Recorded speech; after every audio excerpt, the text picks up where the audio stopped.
Bom dia, minha gente. Bem-vindo, bem-vinda a esse devocional chamado Pare de Falar Essas 8 Frases.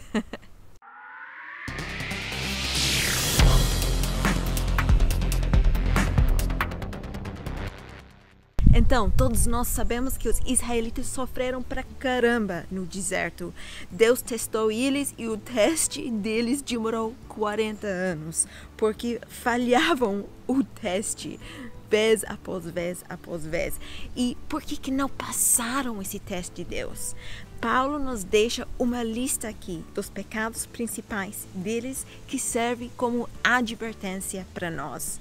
Ouça isso. No entanto, Deus não se agradou da maioria deles e seus corpos ficaram espalhados pelo deserto. Tais coisas aconteceram como advertência para nós, a fim de que não cobicemos o que é mal, como eles cobiçaram. Nem adoremos ídolos, como alguns deles adoraram. Segundo as Escrituras, todos comeram e beberam e se entregaram à farra. E não devemos praticar a imoralidade sexual, como alguns deles praticaram, e morreram 23 mil pessoas num só dia. Também não devemos pôr Cristo à prova, como alguns deles puseram, e foram mortos por serpentes. E não se queixem como alguns deles se queixaram e foram destruídos pelo anjo da morte. Então, gente, nessa lista tem, primeiro, não cobiçar o que é mal. Segundo, não pode adorar ídolos, claro, normal. Terceiro, a imoralidade sexual. Todos nós sabemos que isso aí é um pecado sério. 4, por Cristo à prova. E, gente, até agora todos esses pecados são pecados muito sérios que você e eu não cometeríamos a propósito realmente quando estamos no Espírito. Isso aí é básico na vida cristã, como o leite espiritual, né? Agora, o quinto é não se queixem. O quê? Não se queixam? Como é que pode queixar-se ter um pecado tão grave quanto cobiçar, adorar ídolos, imoralidade sexual e testar a Deus?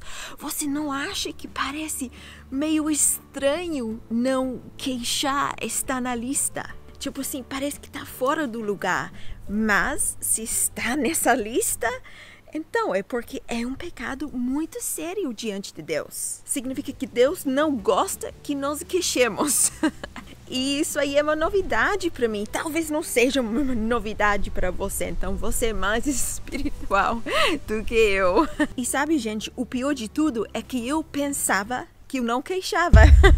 Realmente eu acreditava nisso. Eu pensava, não, eu nunca me queixo, mas eu tenho aprendido que questionando a Deus e perguntando a Ele o porquê das coisas é considerado queixar-se diante dele. Não deveríamos questionar os métodos dele na nossa vida. E quando reclamamos, é considerado rebelião e falta de gratidão a Deus. E nós precisamos vigiar com a atitude do nosso coração. E você precisa lembrar do fato de que todas as coisas cooperam para o bem daqueles que amam Jesus. Ou seja, se você se encontra naquela situação horrível que você não aguenta na sua vida e você não entende o que está acontecendo, é porque Deus está trabalhando na sua vida, moldando o teu caráter, te ensinando uma lição muito importante. Pense em José. Que tipo de pessoa que ele era? Ele nasceu num lar onde o pai dele era casado com a mãe dele e a irmã dela. E essas duas eram rivais. Pensem no ambiente que tinha na infância dele. E ele nasceu na velhice do pai dele. Então ele era muito mimado. Ele era o filho favorito. E além disso, ele contava todo o mal que os irmãos dele faziam ao pai deles. E aí o pai deles dá para ele um manto muito bonito. E também nós sabemos que ele era um jovem muito bonito, porque a esposa de Potifar gostou muito dele. E além de tudo isso, ele contava para os irmãos dele sobre os sonhos que ele tinha, onde os irmãos serviam ele e se curvavam diante dele. E isso provocava muito mais ciúmes e problemas entre ele e os irmãos dele. Eu imagino que ele não era uma pessoa fácil de gostar, já que ele contava tudo o que acontecia aos pais. Então, se ele tivesse se tornado um líder, vindo daquele lugar, ele teria sido um líder narcístico e egoísta. Ele teria sido um líder mau, eu acho.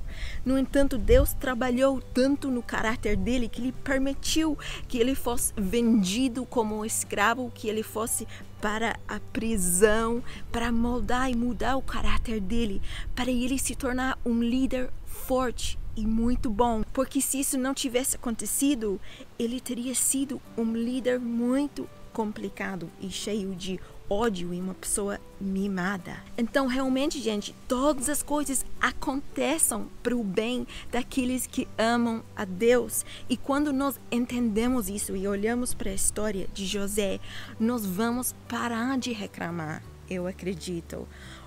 Ouça o que está escrito aqui. Façam tudo sem queixas, nem discussões, de modo que ninguém possa acusá-los. Viu ali, gente? A atitude do nosso coração importa muito.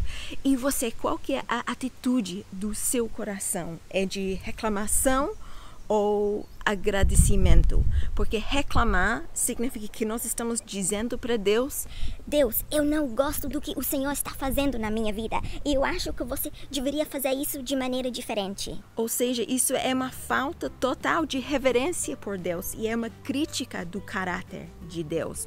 Nós ofendemos Deus quando duvidamos que a mão dele não esteja presente na nossa vida. E muitos de nós queixamos por causa dos nossos líderes, pastores, membros da nossa família, esposa, marido, amigos, inimigos políticos, e também queixamos do governo. E a maioria de nós não apontamos o dedo para Deus como a fonte dos nossos problemas. E também era assim com o povo hebreu. Os israelitas reclamavam contra Moisés e Arão. E sabe o que Moisés falou para eles?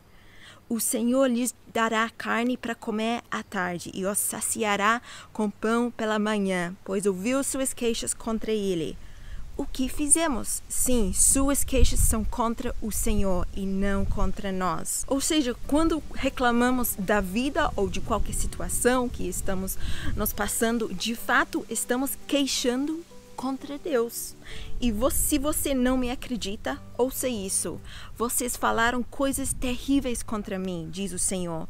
Mas vocês perguntam, o que falamos contra ti? Vocês disseram, de que adianta servir a Deus? Que vantagem temos em obedecer às suas ordens ou chorar por nossos pecados diante do Senhor dos Exércitos? De agora em diante, chamaremos de abençoados os arrogantes, pois os que praticam maldades enriquecem, e os que provocam a ira de Deus de nenhum mal sofrem. Essa gente reclamadora nessa passagem está dizendo: não adianta obedecer a Deus porque nada melhora. São os maus que prosperam e são abençoados. Mas, gente, quando nós falamos assim, Deus não aprova essa atitude, porque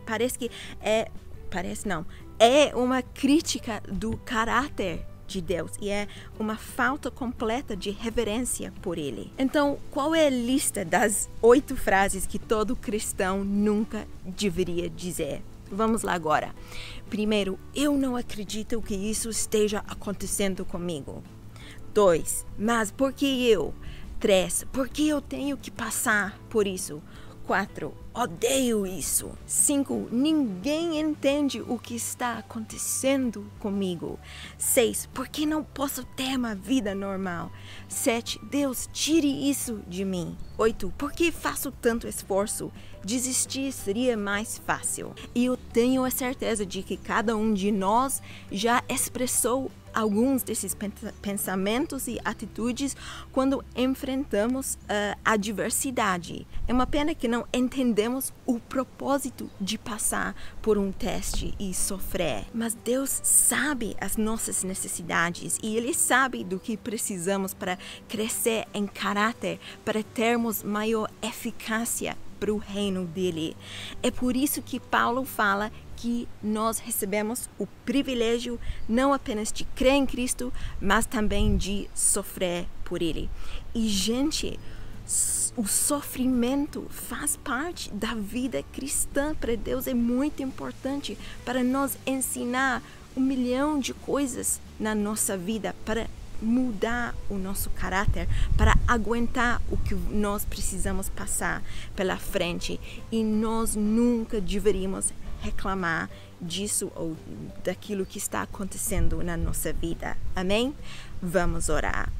Oh, Espírito Santo de Deus, Pai maravilhoso, Pai todo-poderoso, Pai santo, obrigada, Santo Deus, pela tua palavra maravilhosa.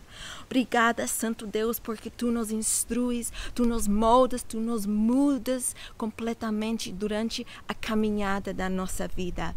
Santo Deus, e eu peço, Senhor, pela pessoa em casa, pela minha vida também, que nós paremos de reclamar, que nós não falemos mais essas 8 frases ou qualquer frase onde nós estamos queixando daquilo que tu estás fazendo na nossa vida. Nós nos arrependemos agora diante de ti, pedimos perdão, Senhor, pela nossa atitude reclamadora. Nós pedimos perdão, Senhor, por todas as vezes que queixamos, Senhor, não contra ti conscientemente, mas nós sabemos que foi subconscientemente contra ti. Nós pedimos perdão.